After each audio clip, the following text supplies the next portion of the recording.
three-candidate alliance.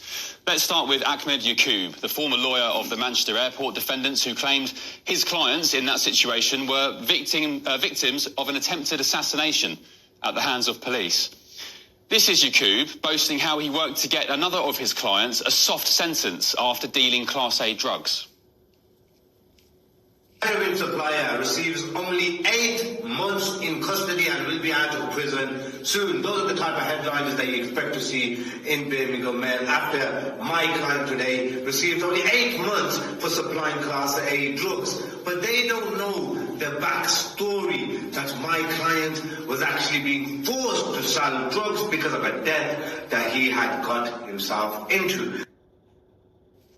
Last year, Yaqub apologised for joking about domestic violence on a podcast where he said 70% of hell will be women.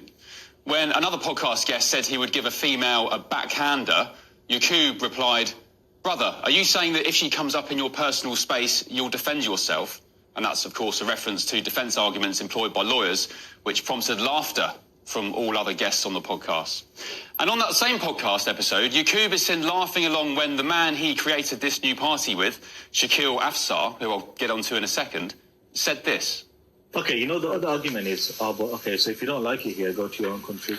But why would we do that when our forefathers were instrumental in rebuilding this country after World War II? It was our grandfathers who worked in the factories 20 hours. It was our grandfathers who came here and run the infrastructure. It was our grandfathers who brought you the lovely curry, which is your national dish. So how can you tell us to go? We're not going nowhere. We are here to stay. Like I say, we're not here to take part. We're here to take over.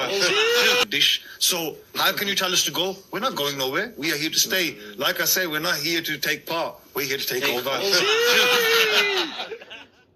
Pounds in damages to a young teacher he accused online of being a racist. Cheryl Bennett faced hate mail, abuse and threats, and also feared for her job after an online mob set on her following Yaqub's false accusations.